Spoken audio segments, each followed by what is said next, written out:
In 3 weeks' time, the United Kingdom is supposed to leave the European Union, and still there's no deal for that so-called Brexit.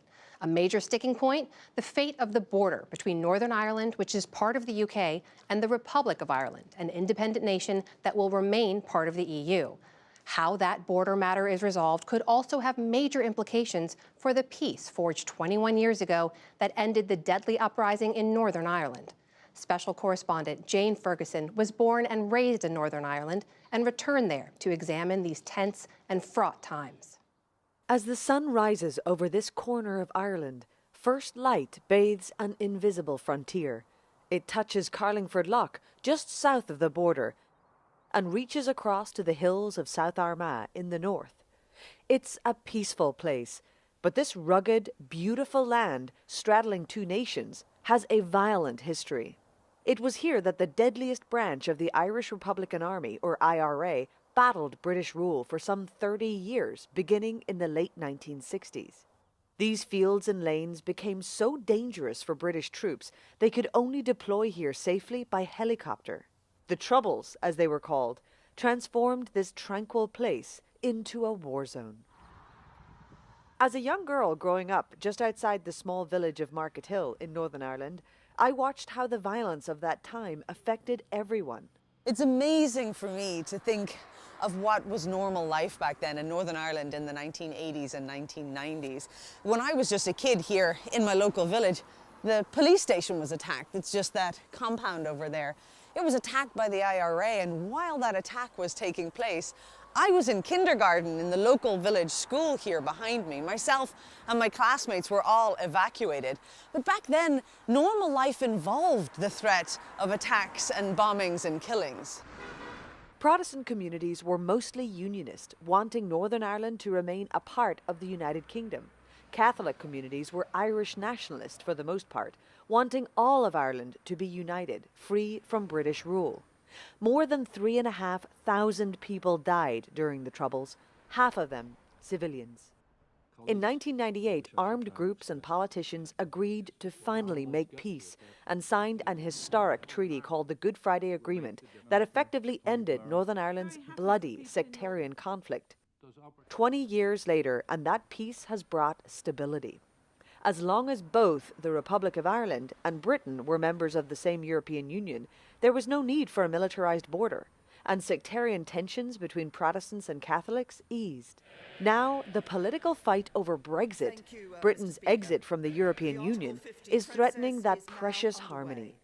That's because if the UK slices away all official ties to Europe, the Irish Republic would remain inside the EU, with a European border running across the land separating the Republic of Ireland from Northern Ireland, which could mean new customs and security checks. It's something that would break the terms of the Good Friday Agreement.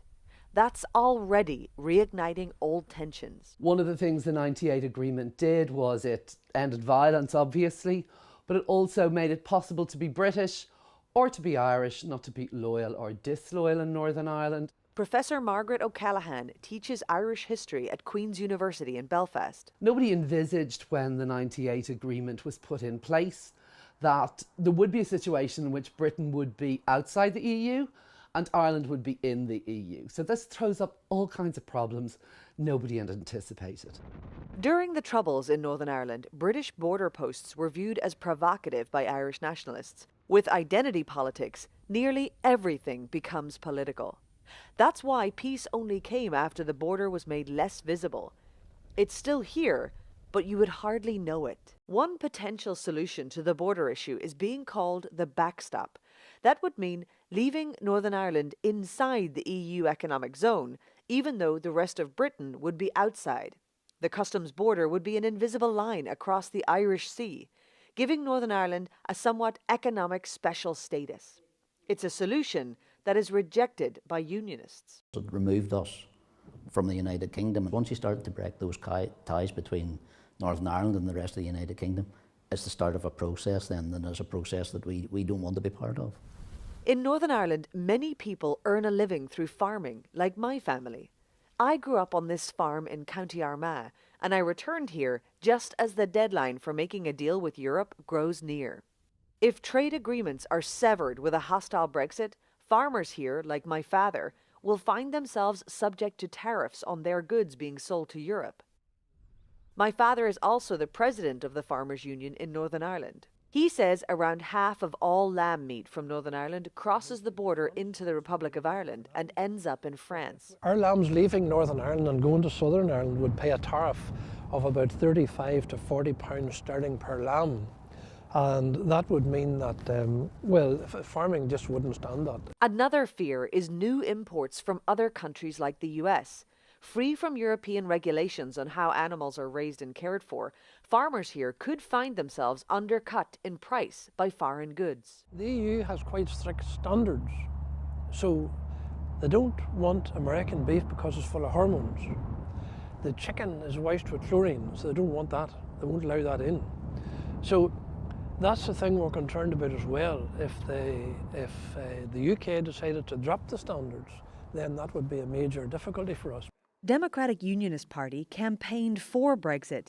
They say, despite the March 29th deadline to leave Europe, new trade agreements will eventually emerge. We want to see a withdrawal agreement with the European Union. We want to make sure that there is the protection and the certainty there for business above anything else.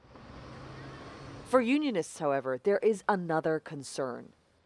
To some of their rivals amongst nationalists, the discord over Brexit could signal an opportunity. The Good Friday Agreement includes a clause that calls for an eventual referendum or poll on removing the Irish border entirely and uniting Ireland. When Northern Ireland was formed almost 100 years ago, there was a clear Protestant majority. Over the years, that majority has eroded and is now almost gone.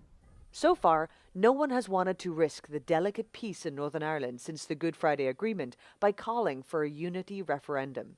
But the Brexit debate has changed everything here. A hard border on the island of Ireland cannot happen, will not happen, and is not an option.